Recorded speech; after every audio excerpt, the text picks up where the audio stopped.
Arctic Star Exploration, operated by a team of proven mine finders, is focused on diamonds in Finland and the Northwest Territories of Canada.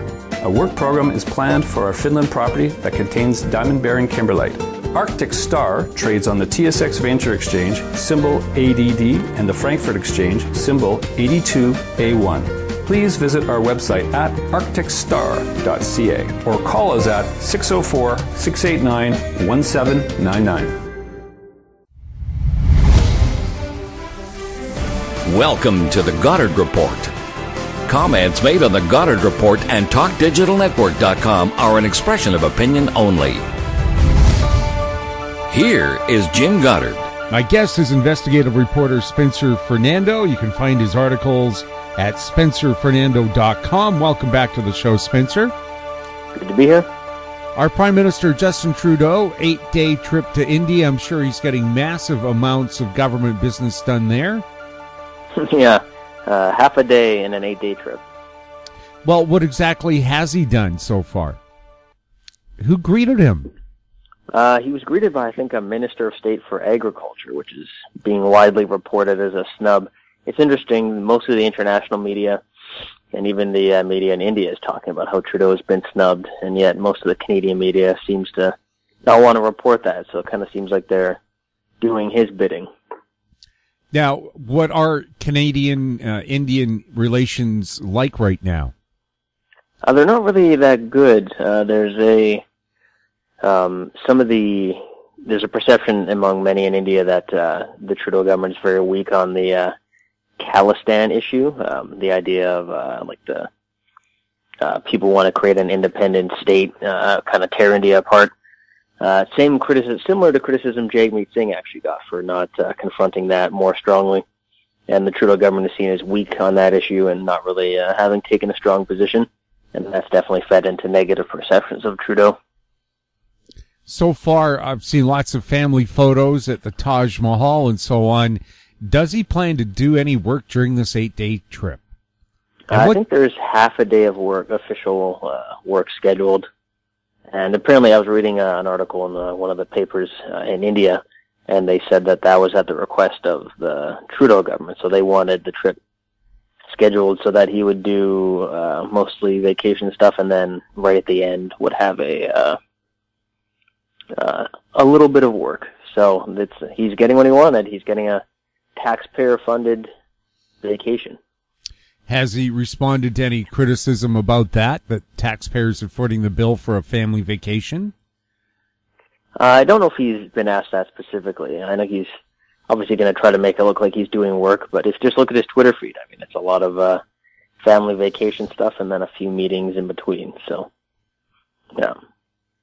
When he does do any government business, who's it going to be with?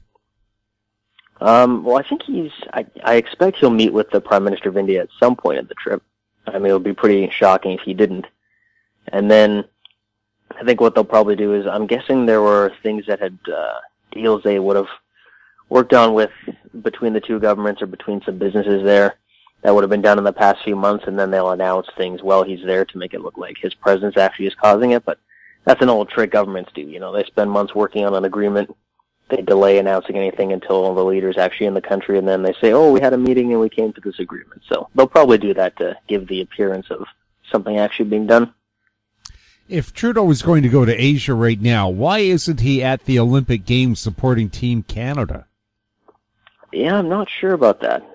Maybe they thought they'd get even more criticism for him wasting money if he did that, but not totally sure. Well, Rex Tillerson's there, and apparently he's holding talks with North Korean officials, perhaps the sister of the North Korean leader. So, you know, diplomatic stuff can be done while you can still support your country. It can, yeah. I don't know. I mean, you'd have to ask Trudeau what his idea of getting things done is, because it doesn't seem to match with what most people consider actual work. Now, Stephen Harper, when he was Prime Minister, was at the Vancouver Winter Olympics. However, in the entire 2 weeks he was here, he didn't hold one news conference. All he held were photo ops where you weren't allowed to ask any questions. So I went to a photo op armed with my camera, and I was kicked out because I might ask a question. Yeah. So. Yeah. Well, I mean, that's not great either. I mean, the difference would be, sure, there was less of a cost to taxpayers if he was in Vancouver as opposed to heading over to India. Yes, but I'm disappointed he's not there. Canadians look like they might rack up a record number of medals again. It would be nice to have some support for the Prime Minister. Getting on to another issue, the BC-Alberta pipeline debate. You published an article saying opponents to pipelines have cost Canada, what, $100 billion? Yeah, $117 billion. That was Frank McKenna, former premier, also a former ambassador to the United States, a liberal, but a liberal who actually supports the energy industry, which is increasingly rare these days. And in the last 7 years, what's happened is because we have a lot of oil, but we can't get it to market, then we have to sell it for a lower price. And so we sell it to the United States, and the price differential fluctuates, but it's been as high as, I believe, $48 per liter or per barrel. And right now it's, I think, around 20 something. So we are basically subsidizing the U.S. tens of billions every year, and they're paying less money for oil than we could be charging them if we had more pipelines and if we had more competition. If we had more pipelines, we had more countries to sell it to. We could sell it for a higher price. So the differential between what the U.S. Oil costs and what we've sold to them, the price we've sold it to them, adds up to $117 billion in lost money for Canada over the last 7 years. And that's revenue for both provincial and federal government, right? Mm-hmm. Yeah, that's the overall. I mean, it would obviously, most of it would go to Alberta, and then I'm sure there'd be the transfer payments, obviously. So it's had the worst effect on Alberta, but it would affect everyone in the country. I mean, that's money that we could be using for lots of things, supporting our veterans, infrastructure, strengthening our military, helping Canadians in poverty, and lots of things that could be doing, and instead it's just lost. We'll have more with Spencer Fernando right after the break. Glance Technologies owns and operates Glance Pay, a disruptive mobile payment technology now live in 16 cities in Canada and about to launch in the US. With revenues up 664% in the last quarter, Glance Technologies has the potential to be a worldwide leader in an industry projected to grow to $1.3 trillion in 3 years. Glance Technologies stock symbols are GLNFF in the US and GET in Canada. Find out more at glancepay.com. Hi, I'm Douglas Mason, President and CEO of Magnum Gold Corp. Inc., MGI on the TSX Venture Exchange. A 2015 drill program on the LH property intersected high-grade gold, including 16.9 meters of 13.58 grams and 11 meters of 20.66 grams per ton gold. A follow-up drill program is planned to further evaluate previously identified subsurface high-grade gold mineralization. Please visit our website at magnumgoldcorp.com. Welcome back. We're speaking with Spencer Fernando. Spencer, is the Trudeau government still resisting giving veterans the things that they deserve, proper mental care, health care, and money in the pocket? Yeah, they are. They during the campaign, they made a big deal saying they were going to restore the lifelong pension. Then they spent over 2 years working on it, they said, and then they introduced their fix for the program, which ended up giving most veterans way less money. So most veterans are not pleased about it. There have been some protests. I think last week there were some protests against it. And it's a broken promise. So they basically just gave them a worse program and then said it was the lifelong pension. So they definitely betrayed that promise. And then Trudeau at the town hall told the veteran there that, the veterans are asking for more than we can give them. Yeah, he never seems to have any problem spending taxpayer money, so interesting set of priorities he seems to have. And he thought that Trudeau would repay the money that he illegally used to go visit that private island. I mean, I'd be shocked if he did that. I think he looks at himself as if he's a king. I think that's the attitude he has. He feels entitled to all of our money. He thinks we work for him as opposed to the way it's supposed to be, which is leaders work for the people. And he'll say what he has to. It's funny, he keeps saying that he's been accountable and he's acknowledged what he did. All he did was just acknowledge that he got the report and that he's going to listen to it. But that's not real accountability. If you take a bunch of money that's not yours, or you use a bunch of money that's not yours, the only way to be accountable is to pay it back, and it looks like he's not going to do that. Well, he's the only prime minister to be found in violation of ethics guidelines. Are they going to give any teeth to those guidelines? I don't think so. I mean, that's one of the big problems we have in our political system, is that the rules that are in place to punish politicians when they break the law are written by politicians. So they don't have much of an incentive to actually punish themselves too strongly. And every opposition party runs as if they're going to be different, but once they get into power, it seems they don't do too much. Harper did a little bit with the Federal Accountability Act, which was somewhat helpful, but there's still obviously severe problems with accountability, and I think Trudeau's just making it worse. He has no intention of bringing real accountability to the government. We'll have more with Spencer Fernando right after this. MGX Minerals is revolutionizing the new energy economy with patented lithium extraction technology, replacing traditional solar evaporation using low-cost, low-energy nanofiltration. The first system of this paradigm shift technology is currently being commissioned. MGX Minerals trades on the CSE, symbol XMG, the OTCQB, symbol MGXMF, and Frankfurt, symbol 1MG. For more information, visit our website, mgxminerals.com. In Goddard we trust. Welcome back. We're speaking with Spencer Fernando. Spencer, the federal government did a multi-million-dollar bailout of Bombardier, yet the airplane, train maker, skidoo maker is saying it's going to have to lay off people. Is that a kind of a broken promise? Well, I think so. I mean, the real problem is that the government gives this money to Bombardier without any strings attached, it seems. They just give them the money. And, you know, I'm all for the free market, but if you have a situation where a private corporation is asking for federal money, then the federal government, obviously on behalf of taxpayers, has a right to make very strong demands of that company. To be honest, I think if Bombardier gets any money, they should have to start designing and building military planes, building up our own military industry, and do that at a big discount to the government. They should have had to fire all their CEOs. I mean, you can't say you're a good CEO if your strategy is to beg the government for money every time you are on the brink of collapse. And they should have guaranteed Canadian jobs. You know, if they had to shift some workers to another part of the country or another position, that's fine. But if you're getting government money from the Canadian government, Canadian taxpayers, then you shouldn't be allowed to cut any jobs in Canada. The 13 Russians indicted in the U.S. for allegedly interfering in the U.S. elections. What's your take on that?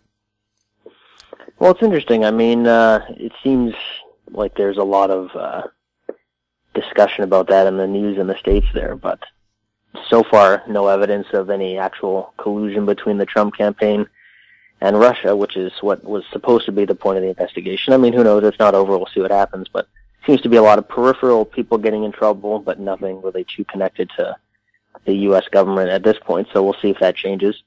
And then the funny thing is, I mean, yeah, there's obviously been some efforts by Russia to interfere in other elections, but I'd be pretty shocked if China and the United States and other countries are not interfering in elections all over the world as well. That seems to be something that all powerful countries try to do.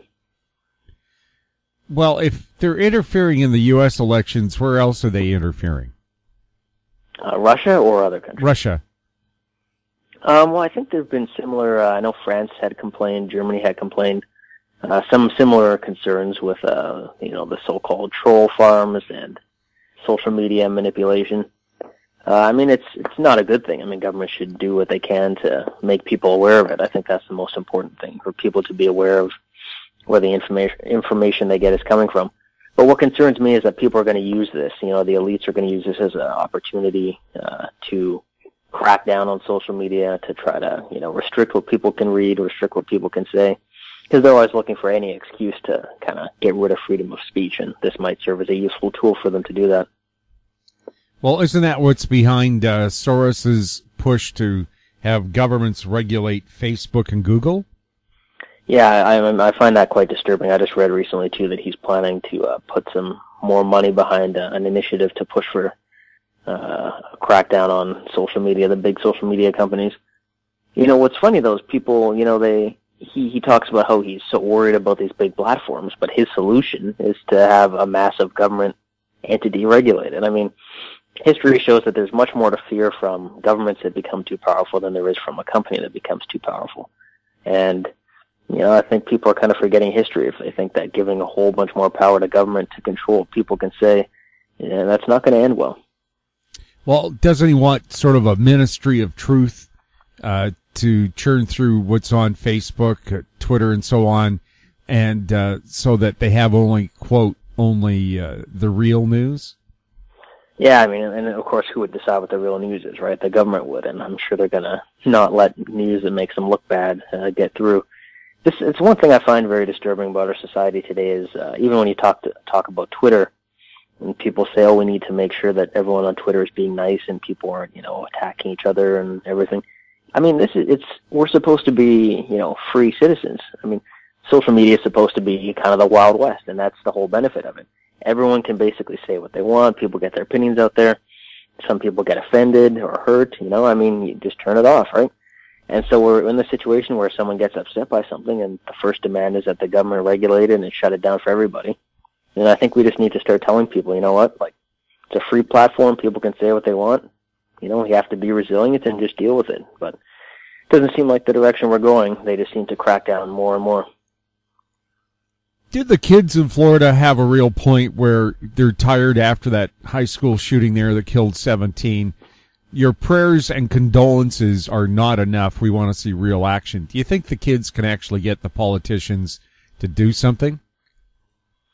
Well, it's tough. I mean, because the problem is both sides in the states have, the people who want gun control and the people who don't think the issue is guns. They both have, evidence they can point to for their own cases. I mean, you can look at the people who want more gun control. I mean, it's fairly disturbing that this guy who was clearly troubled and had been reported to many people as being very troubled was able to access, a high-powered weapon. Now, by the same token, though, the FBI was warned numerous times about him. So, the FBI dropped the ball. They even admitted they dropped the ball. So both sides can point to something. I think there's probably going to be some movement. Trump apparently has been watching the interviews when they show the kids on TV because he's recognizing that it's a big moment in the country and people are paying attention. So I wouldn't be surprised if there's more of a push to make it tougher for people in the states who have acknowledged serious mental issues, make it tougher for them to get weapons. I don't see it going too far beyond that, though, because there's a fear in conservatives among the states. I think that any movement towards some gun control will just lead to more gun control and more and more and more. So I don't think there's going to be a big change in the states. So, like they said, the kids carrying the signs, "Am I next?" It seems to me in Canada with the missing and murdered Aboriginal Women's Conference is there wasn't any move there to have a nationwide investigation, and still I saw them posting signs, "Am I next?" Maybe the "Am I next" movement is something that they have to look at. Maybe. I mean, it's very tough in the states though because they've got a tradition of the Second Amendment. I mean, it's part of their Constitution. It's not going to be something that can just get changed. I don't think the country's pretty split, but if the country's split on an issue, that generally means nothing much happens on it because their system is designed to make it tough for even majorities to bring in very expansive changes, especially to the Constitution. So, there'll be a lot of media coverage about it. There'll probably be maybe some small legislative changes, but just like after most big shootings in the States, I don't think there's going to be too much of a change there. The BC-Alberta pipeline debate, we have Alberta refusing to buy BC wine, BC refusing to carry Alberta bitumen, and then the final thing here is BC filing a complaint against Alberta for violating interprovincial trade rules that say you can't ban another province's products. Do you find all of this pretty ironic? Yeah, it's quite ironic. I mean, the real issue though is the federal government because they have it's a national pipeline project, so the federal government does have the final authority in this case, and they could really at any moment end the dispute and just make sure the pipeline gets done. So, I think some people have made an interesting point that the Trudeau government keeps saying they support it, but they're not using their power to get it done. So I think they might be looking to, they probably don't really support it. They may be seeing if it can get blocked in some other way, and they'll just say, oh, we did our best, we couldn't get it done. So Yeah, they could get this taken care of very quickly using the authority that, in this case, because it's a project that crosses numerous provinces, they could be doing something to get it done, and they're not so far. Yeah, I could see the Harper government just saying, look, it's the law. We override anything provincial or municipal. We say it has to be done. Anything to interfere with it's illegal. Get going. Mm-hmm. And what's so interesting is the Trudeau government has no trouble doing that with the carbon tax, even though it's much more dubious whether they can actually really force a carbon tax in all the provinces. So they have no trouble kind of pushing their authority there, and then all of a sudden on the pipeline, we have to be slow and careful about it. So, yeah, something interesting going on there. Well, thanks a lot for chatting with us. Alrighty. My guest has been Spencer Fernando. You can find his articles at spencerfernando.com. You're listening to the Goddard Report on TalkDigitalNetwork.com. If you have any questions for us or our guests, you can send them to info@howstreet.com. I'm Jim Goddard. Thanks for listening. Comments made on the Goddard Report and TalkDigitalNetwork.com are an expression of opinion only. The Goddard Report is available online and mobile at TalkDigitalNetwork.com. The Goddard Report is a production of How Street Media Incorporated.